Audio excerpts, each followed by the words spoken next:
Welcome to the Psychology World podcast with me, Connor Whiteley, psychology student and international best-selling psychology author of over 30 psychology books, bringing you the latest psychology news, fascinating psychology topics and more each week.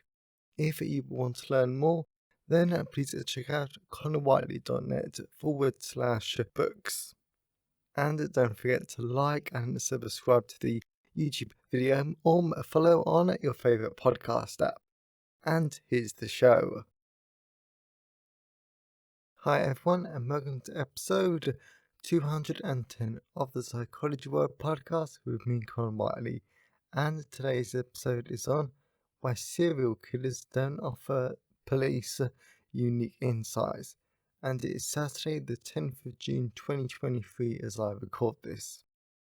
So I really wanted to do today's podcast episode because this is such a fun topic, which it's definitely filled up with a lot of myths and misconceptions, because lots of people think that serial killers are absolutely perfect people to give us insights about criminal behaviour, and people believe that to be able to catch a killer, you need a killer in a turn, which makes absolutely no sense, and this podcast episode really does prove it. And if we actually look at a lot of the research behind serial killers, and most importantly, when serial killers try to be helpful, why they're actually not, and they're actually basically useless about catching other criminals, but they are quite useful in revealing more information about themselves. So we explore this in a lot more depth, and it is really, really interesting. I definitely do enjoy looking at serial killers. It's a lot of fun, it's dark fun, but again though, as I spoke about in a podcast episode back in January, they're so fascinating that people do love them, and I'm no exception.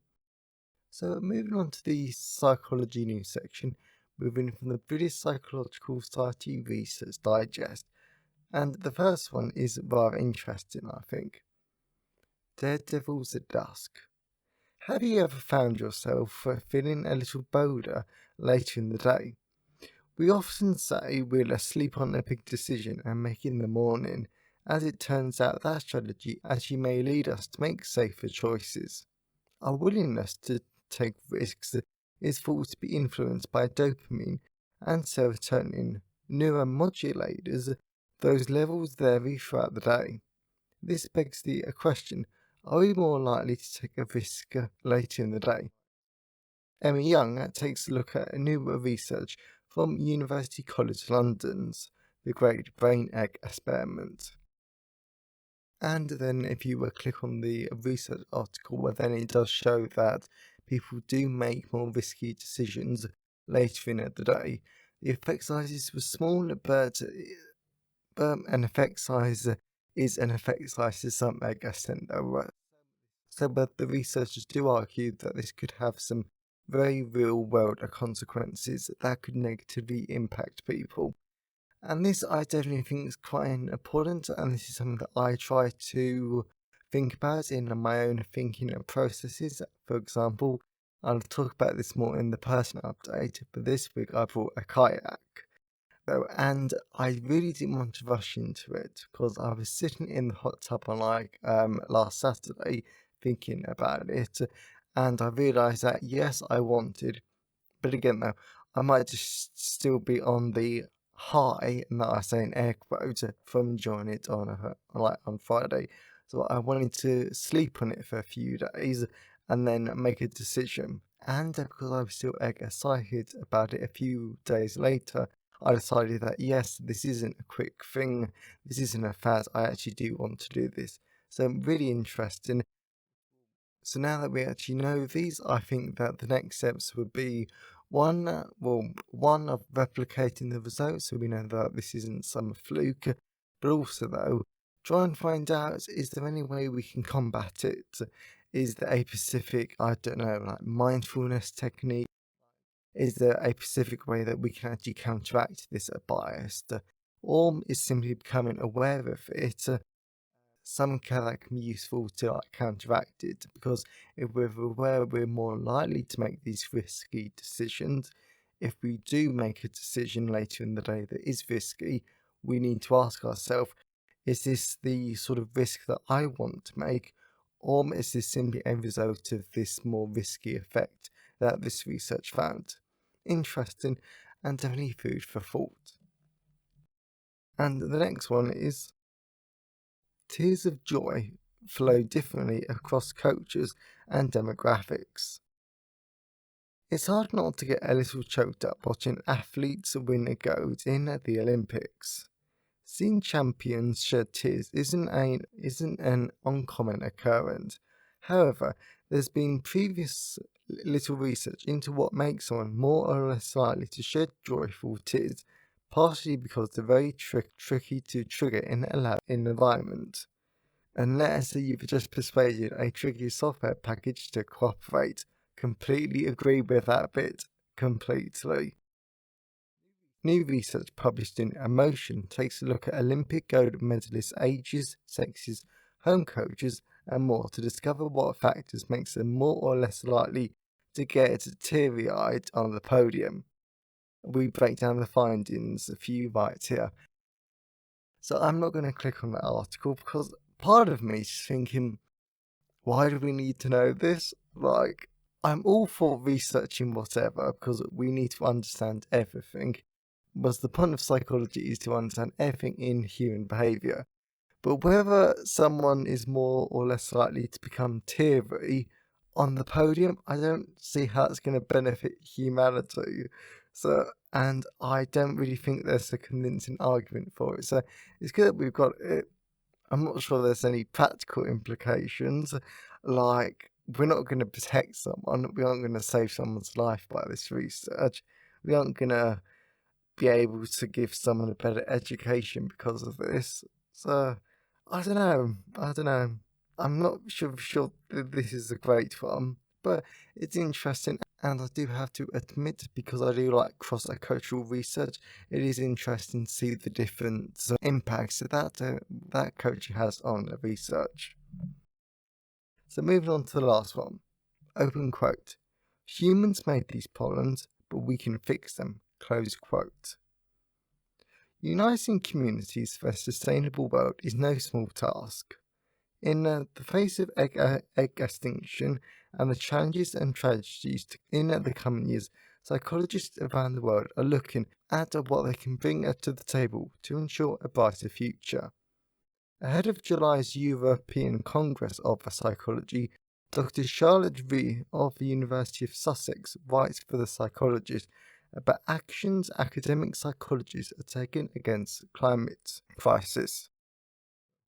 So whilst I'm actually not going to open my issue of The Psychologist, because I'm like a year behind and I'm not actually going to like read it, this is something I do want to think about because all of us as psychology students and psychology professionals, we do have the power to make changes. To be honest, every single person does, whether you go to university or you don't. Everyone has the power to make a small difference in their lives, whether this is just using a bit less power, choosing a more environmentally friendly way to like travel about. Everyone has the power to make a small action. And yes, some people argue, small actions don't mean anything. But that's not the point. If one person makes, say, a small change, then over time that adds up. But if everyone makes a small change together, that's going to have a massive impact. That's the first thing. Also, what are psychologists? We are experts in human behaviour. Social psychologists, they study persuasion. Of course, like one of this, and yes, I know I'm going to be really overly simplistic here, but bear with me. The cognitive lot, right, they study mental processes and different triggers in the brain that trigger certain like behaviours. And yes, very oversimplified here. The biological psychology lot, they study biology, and I'm not sure how that's like useful here, but anyway though, so basically all of us study different areas about human behaviour, and we can apply that knowledge to the climate crisis. Because the main thing about the climate crisis is that because it's so scary and because it can easily lead to our extinction, it triggers denial behaviour. It is that denial behaviour that will have massive damage. So because To be honest, we do have the technology. We do have the technology, we have the money, we have we don't have the political will. We have everything we need to stop the climate crisis right now. I truly, truly believe that. But because people enter denial behaviour and they don't think that it's serious, we don't do it.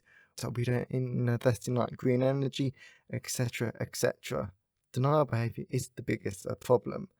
But equally, so psychologists found denial behaviour and we named it, but we also have the power to combat it.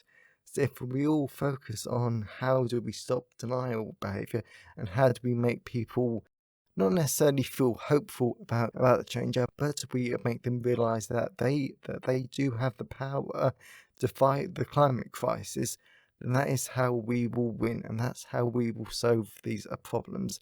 Problems that, to be honest, will cost us our lives, and they will cost our egg extinction, though. So it's interesting. We do need to focus on it, but every single person has the power to do something, even if it's something smaller.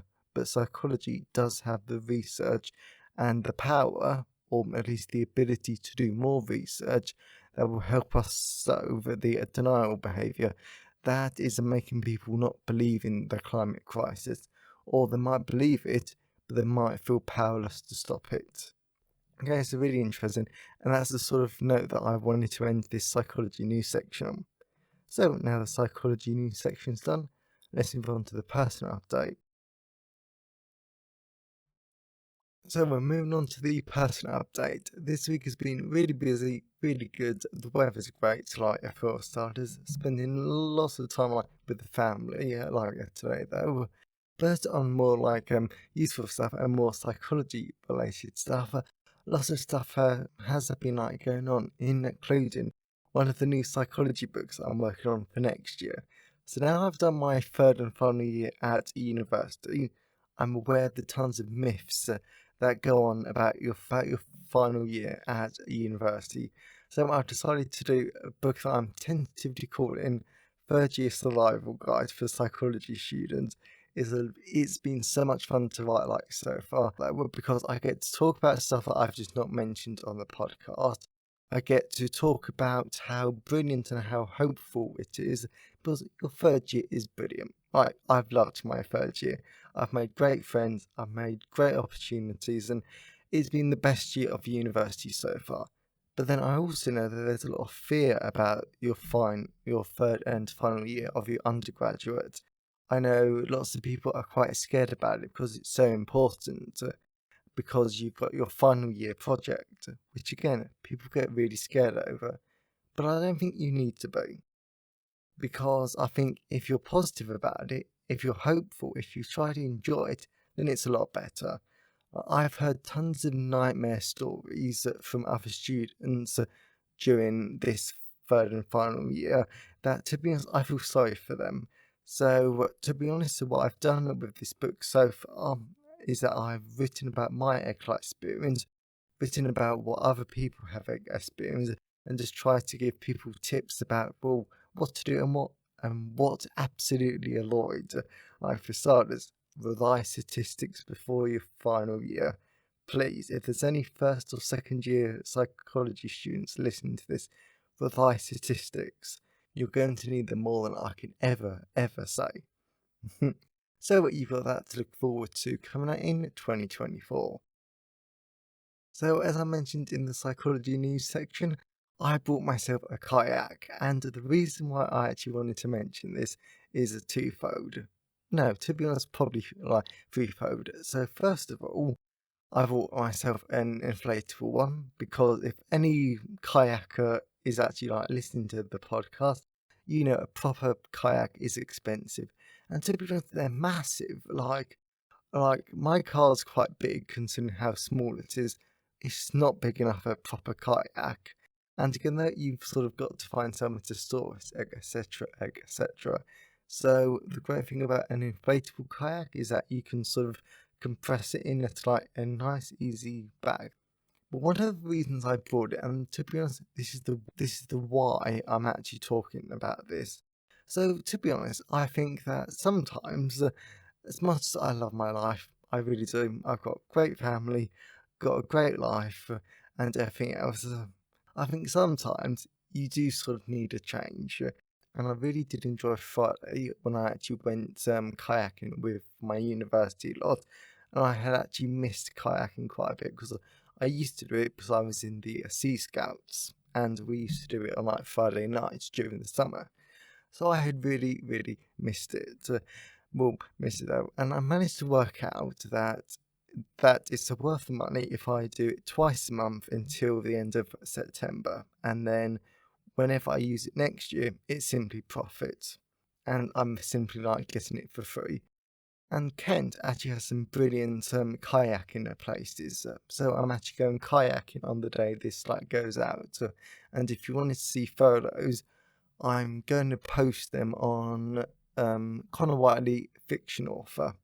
And to be honest, I will actually share it on my psychology Facebook page. So if you're interested, you can actually look at that Monday night. I'll be posting them. But another reason why I actually decided to buy it was simply because being out in nature, being out on the water, for starters, it's super duper relaxing. When I was kayaking, because I sort of zoomed off, because I hadn't done it in so long, I just wanted to not so much be powerful, but I just wanted to speed through it like an Olympic champion I got called. It was just so nice and relaxing being out in nature, being by the river, seeing the reeds, just listening to the wind. I really did not pay that much attention to it to some extent, but it really did improve my mental health. And it was really, really helpful though. So sometimes it's just nice to go out into the river. To be honest, it's a small stream. It's not a massive raging river at all. But it's really nice just to go out, relax, be in nature. So that really does improve your mental health. So the reason why I'm actually telling you this is basically just that sometimes you do need to change up life a little bit. Like start a new hobby, make a change. Just never ever get stuck in the same slug of life. Even though I wasn't doing that, but still though, it's still good to make a change from time to time. Also, focus on your mental health though, because mental health really is important. And if a kayaking or another sport helps your mental health, then do it. Have fun, enjoy life. So I just thought that I would share that with you as a little life update. And as always, I always love to hear your thoughts and feelings on today's episode. So you can always email me, connorwhiteley@connorwhiteley.net. You can always leave a comment at the show notes at connorwhiteley.net/podcast, and you can always tweet me on Twitter at sci-fi or leave a comment on the Facebook post at Connor Whiteley, psychology author. I really do love to hear from all of you because it really helps make the podcast feel more like a conversation. And today's episode has been sponsored by Criminal Profiling, a forensics and a criminal psychology guide to FBI and statistical profiling. So this is an extremely popular book. This is my best-selling book that I'm quite honestly shocked about because I expected this to do well. I did not expect it to do this well. This is super popular. It's got tons of great reviews and people absolutely love this book. So thank you, amazing readers. And part of this is because I do not sugarcoat profiling. Profiling is absolutely rubbish because this is not psychology. It's not based on fact. It's not based on science. So the fact that profiling has become so popular is a shame because it's basically all lies. It's basically best guesses though. So what the point of this book is actually to explain what profiling actually is, because it's not what everyone thinks. Why profiling is really bad, why it's not based on a science, but also it also gives the more hopeful version about statistical profiling, because statistical profiling could be a good version. It could be a good replacement. It's not perfect, but it is actually based on a science, or at least some fairly good science. It's really interesting. I loved it.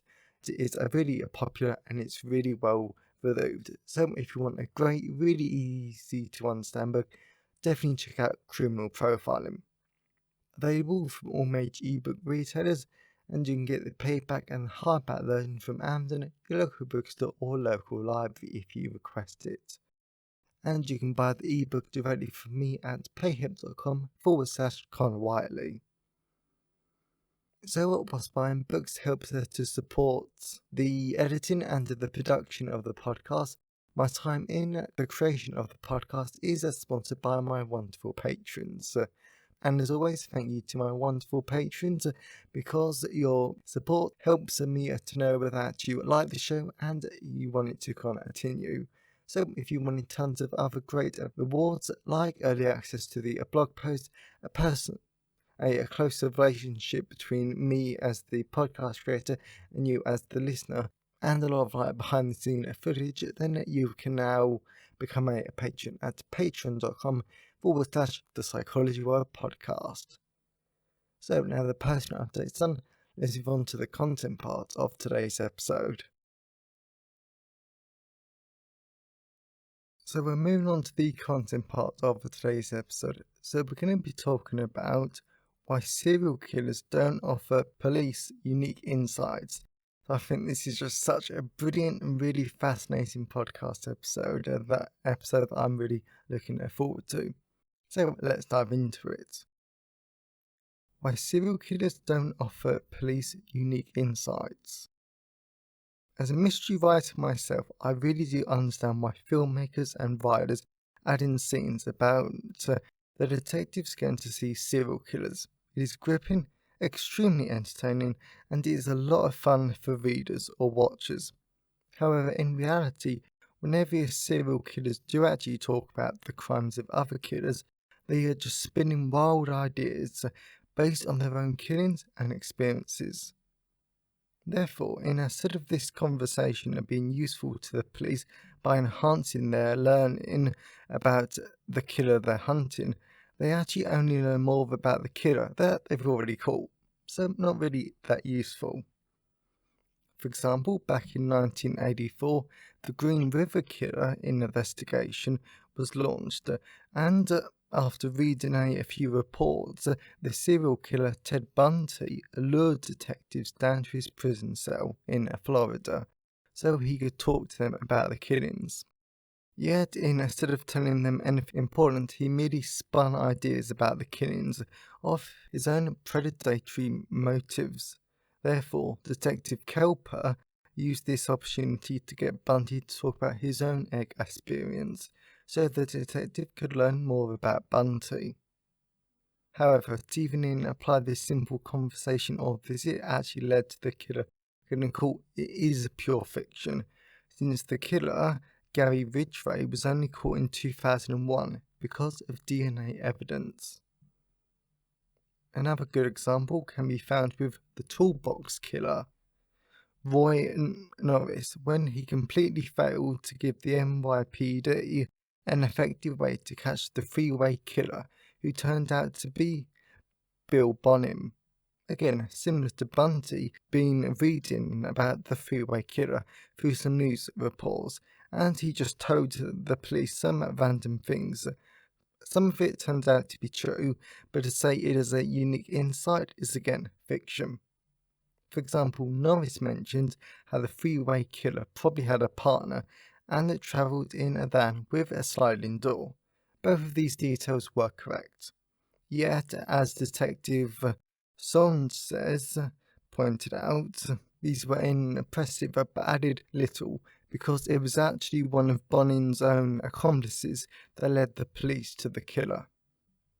A final example can be found when the serial killers Keith Jesperson and Joel Radcliffe were invited to give opinions on different unsolved murders by the people behind the TV show Dark Minds. Whilst there is some comment about the serial killers being important to the show and giving insights no one else thought of, there were more comments in places like the New York Daily News that say the following, open quote, The main disappointment, though, is that Joe Radcliffe doesn't seem to have insights that differ dramatically from those of other psychological profilers on other similar TV programs. Close quote. Overall, showing that if serial killers are brought in to offer insight, there is very little evidence that they are actually helpful, and not just talking about their own twisted experiences. This experience tends to be very different from the real killer too. Where did the idea of killers having unique insights come from? So this idea that is based in complete fiction that can actually be traced back to the 19th century, because the French pathologist Alexandre Lancaster wanted and encouraged offenders in a prison to write criminal autobiographies. He wanted this because he hoped these books would reveal how they had become criminals, and were they born like this, or had they developed it over time. Then each week, Alexandria would check on the criminals' notebooks, and he would correct them and guide them towards personal awareness, all whilst in the process of learning about the killer's personal histories, including how the childhood of violent offenders were filled with tension, criminality, abuse, and disease. And we have to give him a credit where this is due, because this project, I say in air quotes, because it wasn't a study, did turn out to be useful, because it helped us to start understanding that criminal behaviour was a lot more complex than previously believed.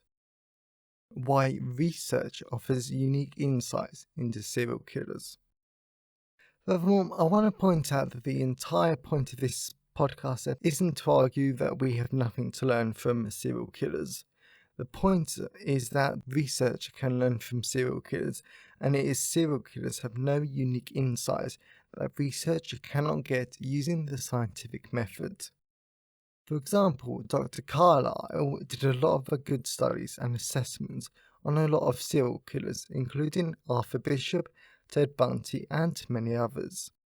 This research resulted in the doctor proposing a theory about the ability of serial killers to compartmentalize, and this was to help explain the psychological dynamics of these offenders, who, for all intents and purposes, are socially functioning. Yet what I think is one of the most important findings is absolutely none of the interviews between Carlisle and the serial killers reveal that the serial killers were able or capable of being in a positive, helpful, investigative partnership between them and the police. In other words, serial killers are not capable of being helpful to the police. Conclusion. So as we wrap up this criminal podcast episode, I wanted to admit that looking at serial killers is always fun. I will never deny that, because they are scary, they are fascinating, and they're dangerous. Which is why in the podcast episode that I did back in January, we did talk about serial killers because they are interesting. However, in terms of serial killers actually offering anyone anything useful, this simply isn't based in fact, and this is a fictional device used by writers like myself to make a piece of entertainment gripping, engaging, and captivating. Especially as the more we learn about serial killers because of good research, the less we find that serial killers are able to offer anything too special or insightful. Partly this is because the term serial killer isn't a personality type. It isn't a type of person, and isn't a concrete definition of a person.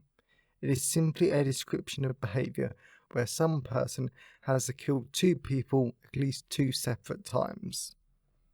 Then, as this is a description, it has tons of room for variability in the actions and the behaviours and methods and motives used by the serial killers.